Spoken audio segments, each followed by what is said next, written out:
The hand thing's great though. Can you do the hand thing again?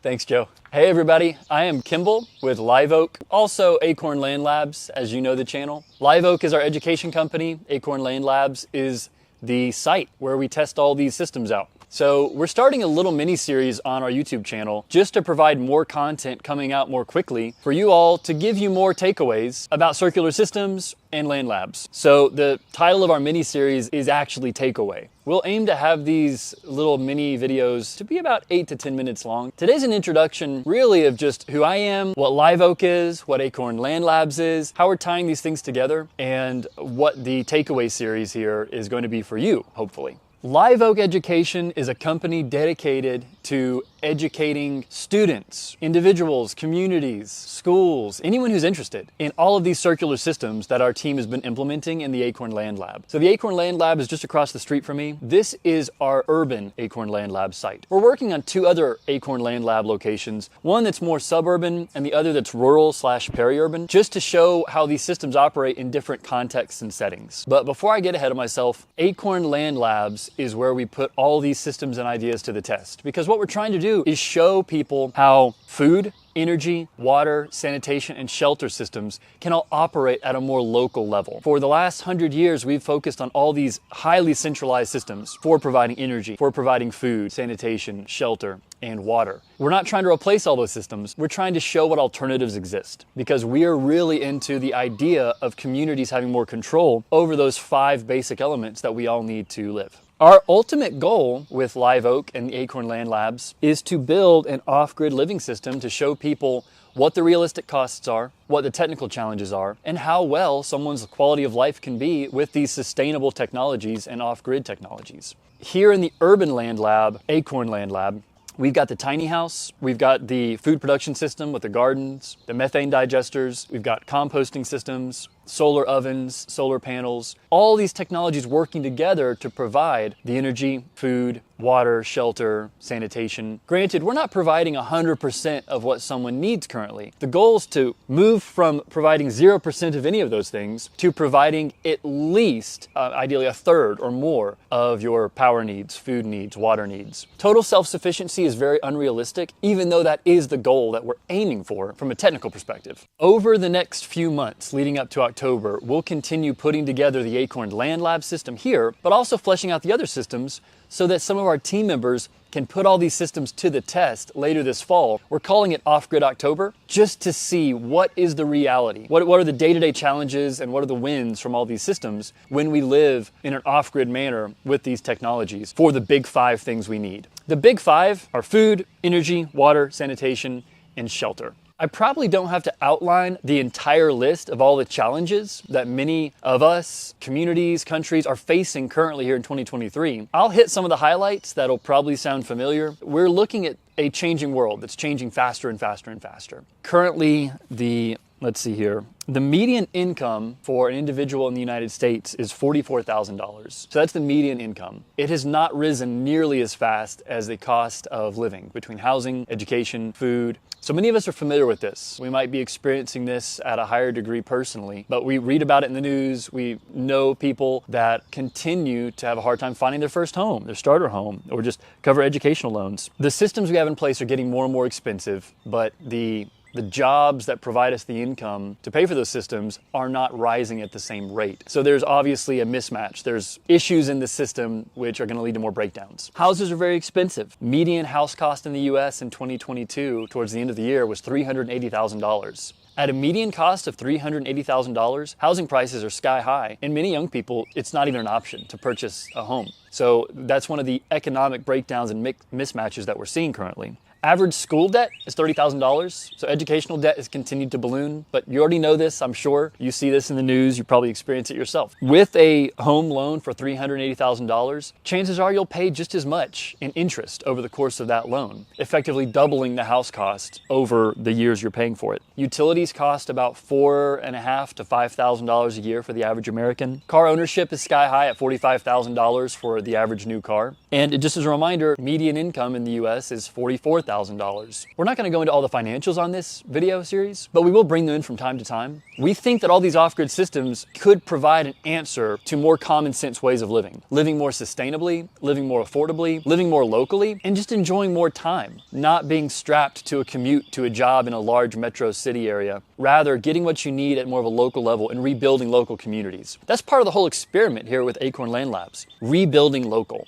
from a technical perspective. With housing so expensive, with utilities and energy costs getting more expensive, with food costs increasing and getting more expensive, with education being unattainable for many people from a cost perspective, it's obvious that there are breakdowns occurring in all these various areas and sectors. So we need some new ideas. We need some fresh thinking. We need new solutions for shelter. We need new solutions for providing energy and utilities. We need new solutions for provisioning food. And it doesn't mean we're going to wipe away all the old systems at once. These things are gradual. So here at the Acorn Land Labs, we're rolling out all these ideas, whether it's a biopod, solar panels, a thermal rocket mass heater, could be tiny houses, yurts, various other low-tech housing solutions, or high-tech systems like the methane digester. All these are puzzle pieces that fit into the Land Lab puzzle. The goal of this puzzle is to provide individuals with a more self-sufficient, more enjoyable, more autonomous life where you're more connected to providing these basic things for yourself that you need. We all know that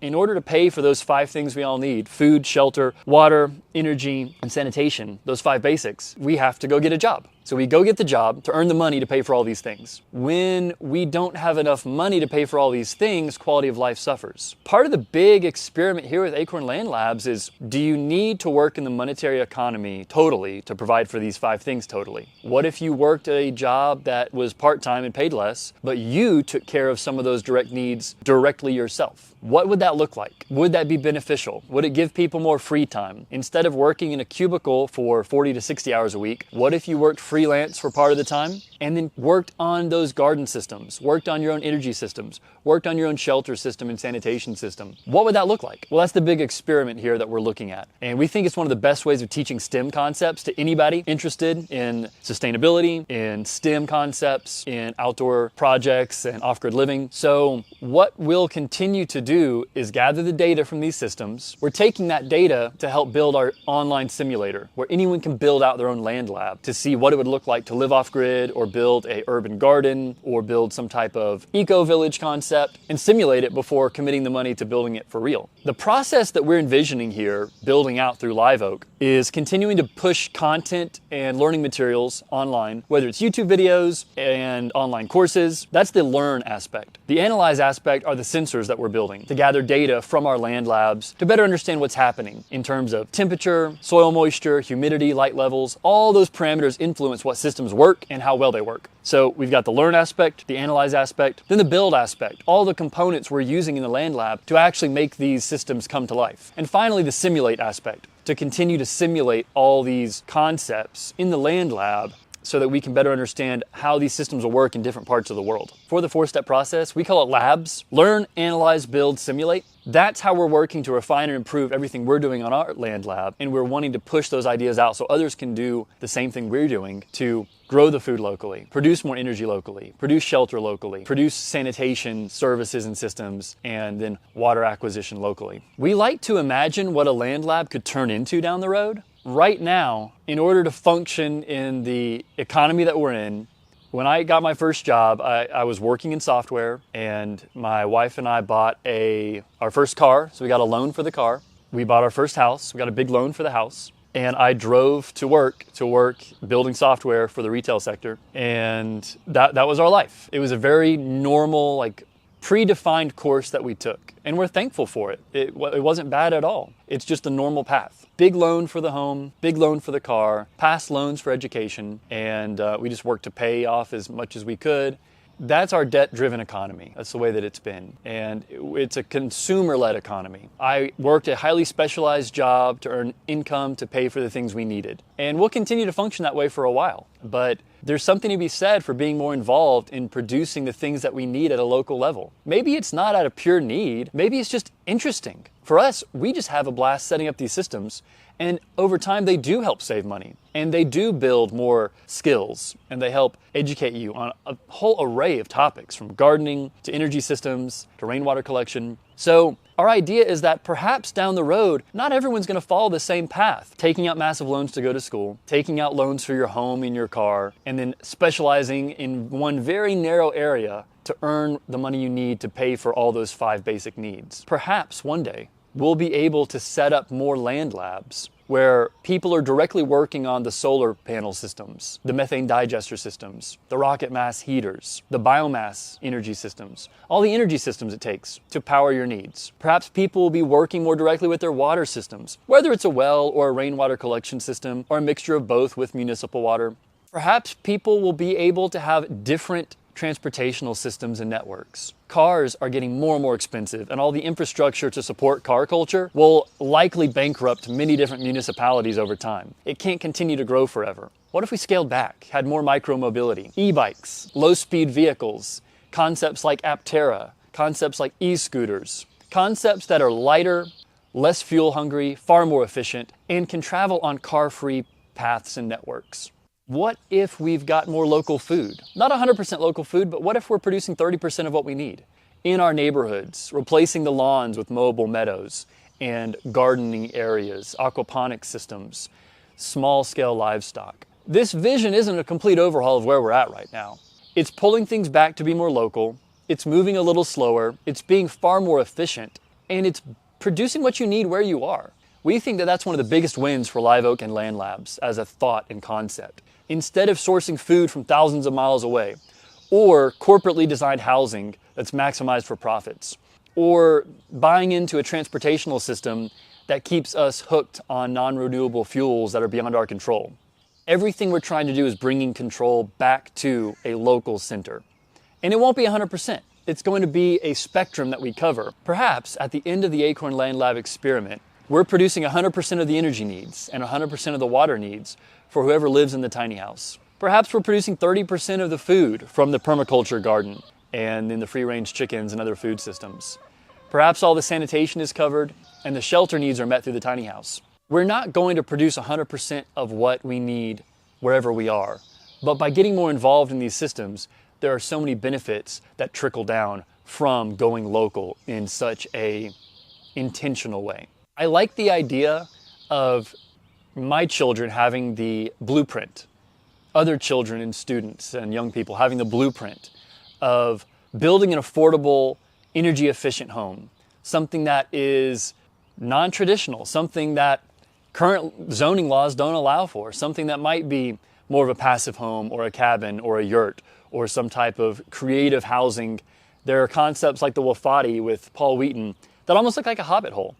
Our current zoning laws don't allow this kind of thing, but I like to dream that perhaps we can create a blueprint here, an educational blueprint for sustainable, affordable housing that's a third the cost of what we're paying today. A blueprint for producing more local food to offset the costs that you would have to otherwise pay for with a full-time job somewhere. Being able to actively work on clean energy systems at a local level to power your heating, cooling, your food prep needs.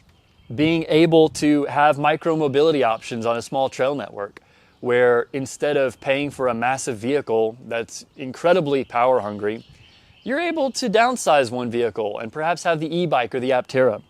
To work with composting sanitation systems that build soil up from all of the biomass, the leaf cuttings, the grass clippings, the food waste.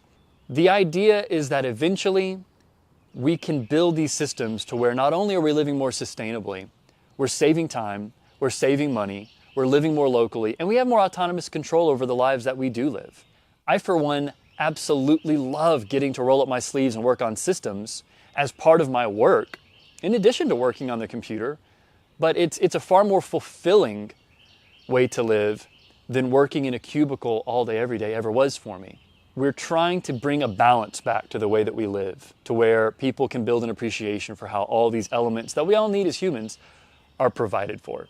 These takeaway episodes will get smoother as we go on. Joe, who you typically see on screen, he is my brother. We've got a team of about 10. We've got software engineers, video creatives, we've got designers, we've got gardeners on the team. My work is mostly in the planning and analysis area with all the circular systems. I am going to work to be smoother on camera and make this more of a natural flow. Joe knocks it out of the park with all of our Land Lab videos. So hang in there with me. I'm excited for this takeaway video series to mature as we move forward and figure out how to make this better and better for you all as our audience. Thank you so much for all the encouragement y'all have provided. We're excited to continue publishing more Land Lab content and curriculum. Y'all have a great week.